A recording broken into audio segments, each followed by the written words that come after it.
with a vengeance. The same goes for every single exercise program you've tried. Jogging, speed walking, weight training, aerobics, CrossFit, yoga, or spinning. The stubborn pounds still wouldn't come off and stay off. Well, all of these failures, I came to find, can be traced back to your gut. If you are even 10 pounds overweight and you've also noticed other issues, such as fatigue, skin problems, aching joints, low mood, headaches, and brain fog, or just the feeling that you are off your game, but you're not sure why, you may be suffering from what I and other researchers now refer to as autoimmune fattening response. And I, along with a few other prominent voices in this community, are pointing the accusatory finger at it being the single cause for weight gain and obesity. So what links weight gain to the gut? The answer may shock you. Bacteria. Did you know that the human body is host to around 100 trillion bacteria? They outnumber the human cells in the body 10 to 1. And if we were able to gather them all in a bag, that would be close to 5 pounds of bacteria. But now, before you get grossed out at that thought, let me debunk a common misconception that states all bacteria is bad for you. Nothing could be further from the truth. The microbiota, or the bacteria in your gut, can affect the brain, which is also involved in digestion. Not only that, but few people are aware that their gut and immune system are very closely linked, and that 80% of your immune tissue is situated in your digestive tract. However, if your gut bacteria don't get what they need, this is where your body's problems start. So I started putting 2 and 2 together, asking myself time and time again, why us? How can we, as Americans, with the richest economy, the most advanced medical care in the world, a gym on every corner, and health food aisles stocked to the brim in every supermarket, be getting sicker and sicker every year? Well, believe me, there's an answer and a way to restore your health, drop massive amounts of weight, and beam with energy as soon as you open your eyes in the morning. Well, it all started when a paper published in the journal Science described the gut microbiome of the Hadza people, hunter-gatherers in Tanzania, as being more diverse than those seen in Western societies. The Hadza eat as our ancestors did, relying on foods found in the forest, such as wild berries, honey, fiber-packed legumes, and fruits and fresh game. They basically eat no processed food, or even food that comes from farms. Although certain bacteria found in the Hadza's microbiome would shift depending on what foods they ate during their dry and wet seasons, these same bacteria weren't found in people who ate Western diets.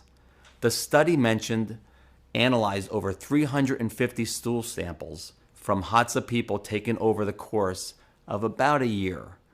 And while that isn't a pretty image, what they found shocked me, because they then compared the bacteria found in Hadza's guts with those found in 17 other cultures around the world, including other hunter-gatherer communities in Venezuela and in Peru, and poor isolated farming areas in Malawi and Cameroon. The trend was clear. The further away people's diets are from our Western diet, the greater the variety of microbes that tend to have in their guts. And that includes bacteria that are missing from American guts. So whether it's people in Africa, Papua New Guinea, or South America, communities that live a traditional lifestyle have common gut microbes, ones that we all lack in the industrialized world, ones that are the primary reason for why we get fat. In a way, the Western diet, low in fiber and high in sugars and artificial sweeteners, is basically wiping out the good species of bacteria from your gut. the ones that traditionally keep us at a healthy weight naturally. You see, when you don't give your gut what it needs, or when you pump it silly with pills, the bad guys infiltrate your microbiota and start planning a mutiny. And that's why you can't seem to keep the pounds off no matter what you do. These 5 pounds of villains stuck to your gut's walls are causing your immune system to go haywire and store fat instead of burning energy, triggering uncontrollable weight gain, which the science community now calls your body's autoimmune fattening response.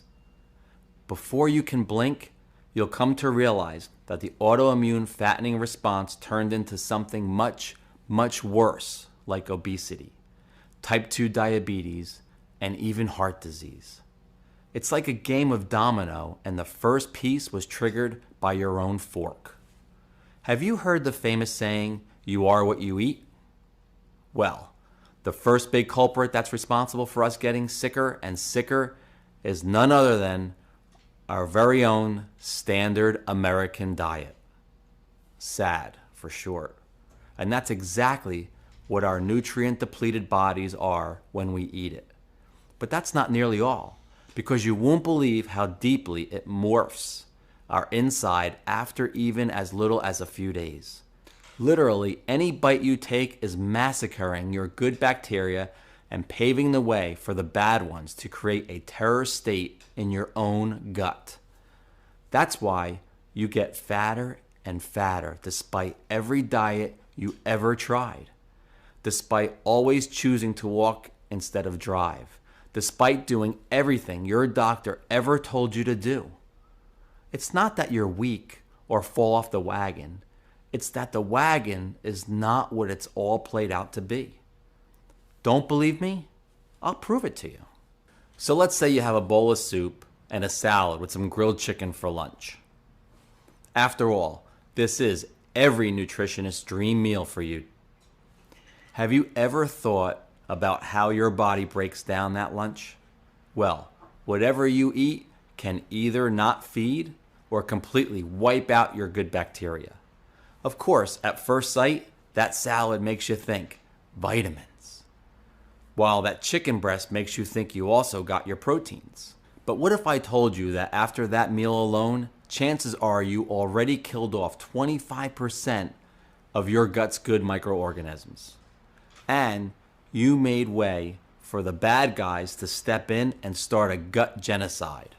Probiotics are live microorganisms that you ingest to increase the diversity of your microbiome.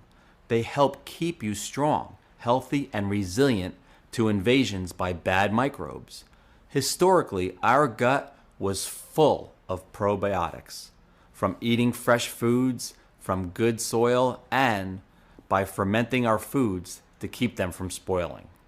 However, today, because of refrigeration and dangerous agricultural practices like soaking our foods with chlorine, we are effectively scraping the sides of our guts with bleach. Yes, you heard that right.